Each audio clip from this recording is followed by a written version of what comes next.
আজ অর্থ প্রতিমন্ত্রীর সাথে সাক্ষাৎ করেন বাংলাদেশ সরকারি কর্মচারী কল্যাণ সমিতি পরিষদ। সাক্ষাৎকালে সমিতির আহ্বায়ক আব্দুল মালেক বলেন, স্যার, আমরা নবম পে স্কেল বাস্তবায়ন চাই, অন্য কিছু আর চাই না আমরা।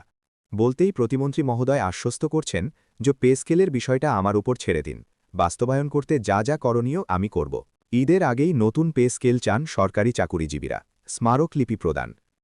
আসন্ন পবিত্র ঈদ উল ফিতরকে সামনে রেখে নতুন জাতীয় পে স্কেল ঘোষণা ও গেজেট প্রকাশের দাবিতে সোচ্চার হয়ে উঠেছেন সরকারি কর্মকর্তা ও কর্মচারীরা। এই দাবি বাস্তবায়নের লক্ষ্যে সরকারের কাছে আনুষ্ঠানিকভাবে স্মারকলিপি প্রদান করেছে বাংলাদেশ সরকারি কর্মকর্তা কর্মচারী কল্যাণ সমিতি। কল্যাণ সমিতির পক্ষ থেকে জানানো হয়েছে যে বর্তমান বাজার পরিস্থিতির সাথে সঙ্গতি রেখে জীবনযাত্রার মান বজায় রাখা সাধারণ চাকুরিজীবীদের জন্য কঠিন হয়ে পড়েছে। তাই লক্ষ লক্ষ কর্মজীবীর প্রাণের দাবি হিসেবে ঈদের আগেই নতুন পে স্কেল ঘোষণা এবং দ্রুত গেজেট প্রকাশের জন্য সরকারের সদয় দৃষ্টি আকর্ষণ করা হয়েছে। স্মারকলিপি প্রদানের পর কর্মকর্তা কর্মচারী কল্যাণ সমিতির নেতৃবৃন্দ আশা প্রকাশ করেছেন যে সরকার তাদের এই যৌক্তিক দাবি গুরুত্বের সাথে বিবেচনা করবে। ঈদের ছুটির আগেই নতুন বেতন কাঠামোর ঘোষণা আসলে তা হবে সাধারণ চাকুরিজীবীদের জন্য শ্রেষ্ঠ ঈদ উপহার। উল্লেখ্য যে দ্রব্যমূল্যের ঊর্ধ্বগতির কারণে গত বেশ কিছুদিন ধরেই বিভিন্ন সরকারি সংগঠনের পক্ষ থেকে বেতন বৃদ্ধির এই দাবি জানানো হচ্ছিল। স্মারকলিপি প্রদানের মাধ্যমে সেই দাবি আরও এক ধাপ এগিয়ে গেল। জনাব মোহাম্মদ জোনায়েদ আব্দুর রহিম সাকি মাননীয় অর্থ প্রতিমন্ত্রী মহোদয়কে বাংলাদেশ সরকারি কর্মকর্তা কর্মচারী কল্যাণ সমিতি ও বাংলাদেশ সরকারি গাড়ি চালক সমিতি কেন্দ্রীয় কমিটির পক্ষ থেকে আন্তরিক ফুলেল শুভেচ্ছা ও অভিনন্দন জানানো হয়।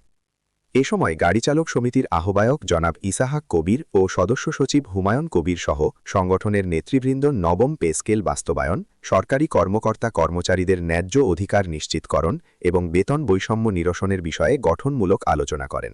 জনাব সাকি মহোদয় বিষয়গুলো মনোযোগ সহকারে শোনেন এবং সমাধানের ক্ষেত্রে ইতিবাচক পদক্ষেপ গ্রহণের আশ্বাস দেন। সংগঠন আশাবাদ ব্যক্ত করে যে দেশের সরকারি কর্মকর্তা কর্মচারীদের ন্যায্য অধিকার নিশ্চিতকরণে তিনি সক্রিয় ভূমিকা রাখবেন। মাননীয় মিজানুর রহমান মিনু এমপি মহোদয়ের সাথে সৌজন্য সাক্ষাৎ ও ফুলেল শুভেচ্ছা বিনিময় করেন বাংলাদেশ সরকারি কর্মকর্তা কর্মচারী কল্যাণ সমিতি ও বাংলাদেশ সরকারি গাড়ি চালক সমিতি কেন্দ্রীয় কমিটির নেতৃবৃন্দ। সাক্ষাৎকালে গাড়ি চালক সমিতির আহ্বায়ক জনাব ইসাহাক কবির ও সদস্য সচিব হুমায়ুন কবির সহ নেতৃবৃন্দ সংগঠনের পক্ষ থেকে সরকারি কর্মকর্তা কর্মচারীদের দীর্ঘদিনের প্রত্যাশিত নবম পে স্কেল বাস্তবায়নের বিষয়টি গুরুত্ব সহকারে উপস্থাপন করা হয়। বক্তারা বলেন, বিদ্যমান বেতন কাঠামোর বৈষম্য নিরসন, দ্রব্যমূল্যের ঊর্ধ্বগতির প্রেক্ষাপটে জীবনমান রক্ষা এবং কর্মচারীদের ন্যায্য সম্মান নিশ্চিত করতে দ্রুত নবম পে স্কেল ঘোষণা ও বাস্তবায়ন সময়ের দাবি।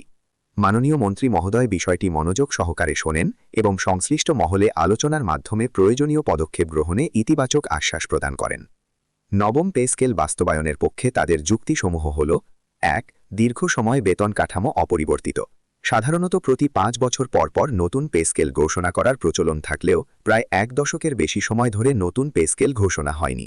এতে সরকারি চাকুরিজীবীদের ন্যায্য অধিকার ক্ষুণ্ণ হয়েছে। ২. দ্রব্যমূল্যের অস্বাভাবিক বৃদ্ধি। ২০১৫ সালের তুলনায় বর্তমানে খাদ্যদ্রব্য, পরিবহন, বাসা ভাড়া, চিকিৎসা ও শিক্ষা খাতে ব্যয় বহুগুণ বৃদ্ধি পেয়েছে। অথচ সেই তুলনায় সরকারি কর্মচারীদের বেতন কাঠামো অপরিবর্তিত রয়েছে। ৩. সরকারি চাকুরির মর্যাদা ও আকর্ষণ কমে যাওয়া। বর্তমান বেতন কাঠামো বাস্তব জীবনের ব্যয়ের সাথে সামঞ্জস্যপূর্ণ না হওয়ায় অনেক ক্ষেত্রে সরকারি চাকুরির প্রতি আগ্রহ কমে যাচ্ছে এবং কর্মচারীদের মনোবলেও নেতিবাচক প্রভাব পড়ছে।